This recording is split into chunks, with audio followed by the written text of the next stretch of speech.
Fatima never expected Parisian retirement to involve a tea-tasting meetup full of strangers clutching porcelain like lifelines.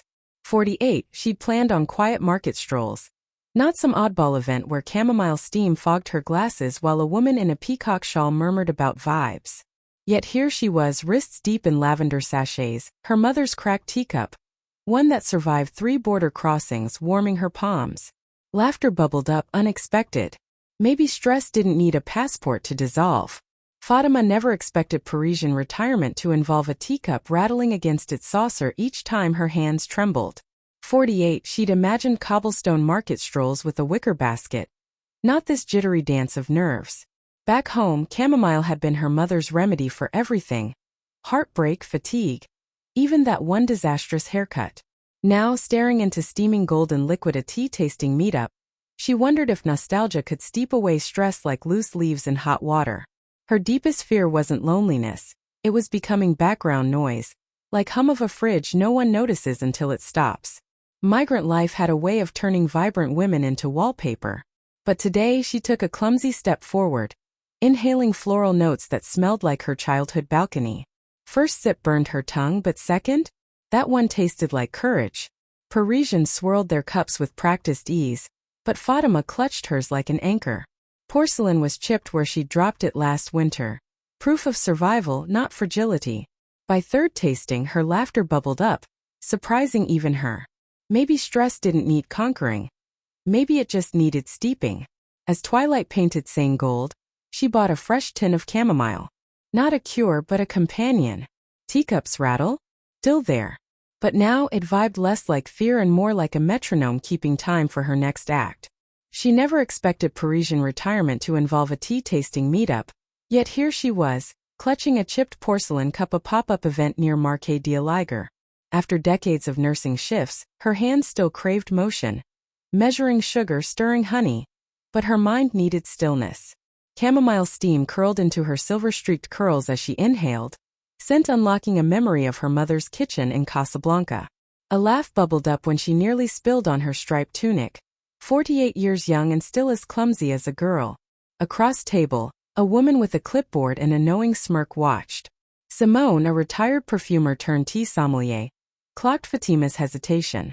First-timer vibes, she murmured, sliding over a tasting notes sheet. She squinted terms like floral finish and herbal body, but Simone's wink dissolved her embarrassment. By third sample, Fatima's shoulders unknotted. Teacup wasn't just a vessel. It was an anchor, its warmth seeping into her palms, steadying her like a hand on her back. Simone recruited her as an apprentice for weekend market stalls. She learned to distinguish Kenyan from Egyptian chamomile by scent alone, her nose relearning joy. Mornings began with pre-dawn strolls past cheese carts and tulip buckets, her tote bag stuffed with loose-leaf tins.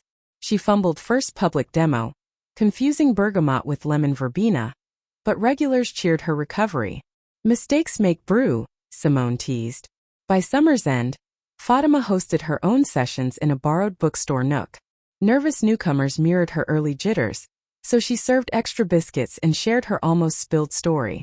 Cup, once a relic of homesickness, now brimmed with belonging. Paris hadn't softened, metro rushes still frayed nerves, but she'd carved a corner where time steeped slow. Some days she caught her reflection in amber liquid. A woman steeped too stronger than she'd ever boiled. Fatima never expected Parisian retirement to involve a tea-tasting meetup, of all things.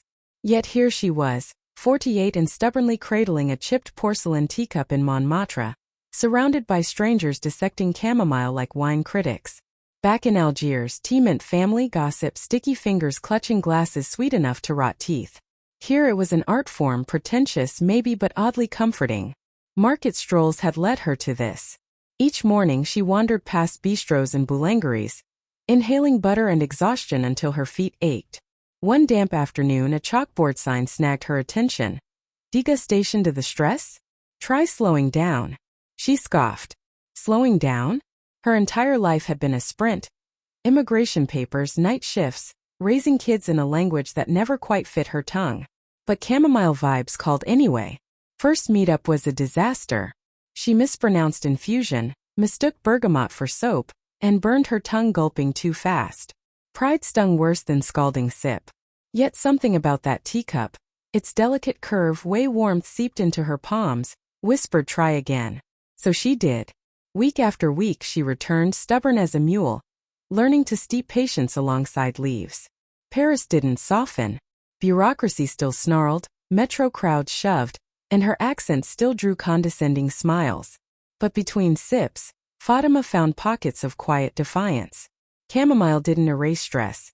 It carved a space where she could name it, swirl it around like loose petals, then set it down. By summer, she hosted her own tasting. A ragtag circle of fellow migrants and frazzled locals. No sommelier jargon, just shared stories and occasional snort laugh when someone compared oolong to old socks. That chipped cup? Front and center, a tiny rebellion against perfection. Retirement wasn't surrender. It was brewing something new, one stubborn sip at a time. Creator never expected Parisian retirement to involve a tea-tasting meetup. Yet there she stood, clutching her grandmother's chipped porcelain teacup in a sunlit Montmartre loft, surrounded by strangers who sipped chamomile like it held secrets. 48, she'd spent years folding into corners, first as a new migrant, then as a widow, now as someone who'd forgotten how to take up space. But today her hands didn't shake. Market strolls had led her here. Between stalls of ripe figs and bundles of lavender, she'd spotted a flyer. "Sip away stress." A gaggle of polished Parisians had scoffed when she'd asked if migrants could join. One woman, all sharp elbows and sharper perfume, muttered about trendy remedies. Creator almost walked away. Almost. Instead, she bought brightest chamomile blooms she could find, steeped them with a pinch of cardamom, just like back home, and signed up. Now, under dangling Edison bulbs, she lifted her cup. Not delicate china others used, but her heirloom. Its gold rim faded from generations of stories. Room hushed. She inhaled, then spoke, soft but clear, about how this brew had anchored her through lonely nights, how its warmth felt like a hug when paperwork and prejudice made her feel small. A chuckle escaped her. "Also, my cat once knocked over first batch. Tiny goof, big mess." Crowd erupted. Then twist. A blogger in back snapped a photo. Woman mid-laugh, steam curling from her cup like a halo. By evening, image had gone viral. "Resilience in a teacup," captioned. Strangers messaged her about their own struggles. Even sharp elbows woman approached, eyes wet, clutching a tattered stress ball. "You made me remember," she whispered. "Life's worth capturing." Fatima grinned. Who knew courage could taste like honey and home? Fatima never expected Parisian retirement to involve a tea obsession. Yet here she was, clutching her chipped blue teacup like a lifeline. After years of hustling in Casablanca's spice markets, she'd imagined peace in Paris. Instead, loneliness gnawed her. Then one rainy Tuesday, she dumped cheap chamomile into boiling water on a whim. Steam smelled like her grandmother's kitchen. A ridiculous habit formed.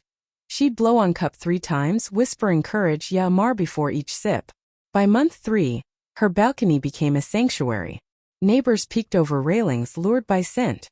Fatima, ever merchant's daughter, started leaving extra cups outside her door with sticky notes. "For bad days." Soon a Syrian seamstress knocked, clutching a threadbare scarf. No words, just trembling hands around warm porcelain. Then came Senegalese taxi driver, Polish bookstore clerk.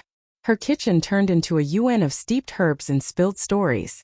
She launched the De Courage Uses, a weekly meetup under Montmartre's shadow. No sad migrant tropes here. Just women crushing cardamom pods with spoons, comparing tea-stained fortunes, howling bad French puns. Fatima's old market instincts kicked in. She guided them to swap skills over sips. A retired midwife taught breathing tricks. A Tunisian baker traded orange blossom tea for spreadsheet help. Even her teacup evolved, cracks filled with gold lacquer, kintsugi style.